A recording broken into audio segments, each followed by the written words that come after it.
Mimi ni ni kweli ni mtaalamu wa masuala ya rasilimali watu, lakini ni mdau wa masuala ya afya ya akili, na nimeamua kujihusisha na kujifunza zaidi kuhusiana na masuala ya afya ya akili kwa sababu kuna changamoto kubwa leo kwenye mataasisi mbalimbali kuwa na watu wengi ambao sio rasilimali, kwa sababu tunapozungumzia rasilimali watu ni wale watu ambao wenye uwezo wa kuzalisha bidhaa au kutoa huduma na kuleta mchango na tija kwenye jamii yetu.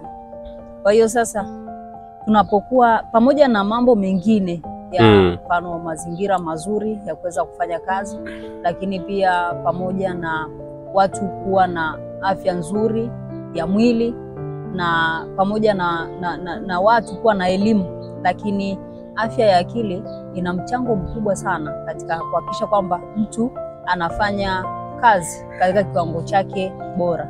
Kwa sababu leo hii tuna changamoto ya watu ambao yani kuna uwepo wa watu kazini au kutokuwepo kwa watu kazini. Tunapozungumzia kutokuwepo kwa maana ya absenteeism, yani wale watu ambao hawafiki kazini sababu mbalimbali ambazo nyingine, yani sababu nyinginezo zinachangiwa na hizi changamoto za kiafya ya akili. Lakini pia tuna uwepo wa watu kazini au presenteeism, yani watu wale ambao wanakuwepo lakini hawafanyi, na wanafanya lakini sio kwa kiwango kile kinachostahili.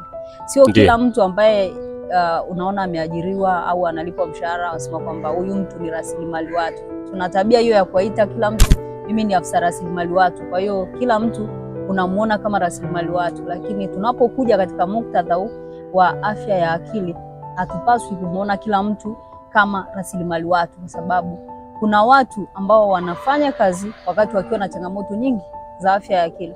Kwa hiyo sasa hao watu wanaondoka katika maana halisi ya rasilimali watu. Yes. Kwa hiyo kuna wakati tunaweza tukasema tuna watu lakini hatuna rasilimali watu. Rasilimali watu. Yes.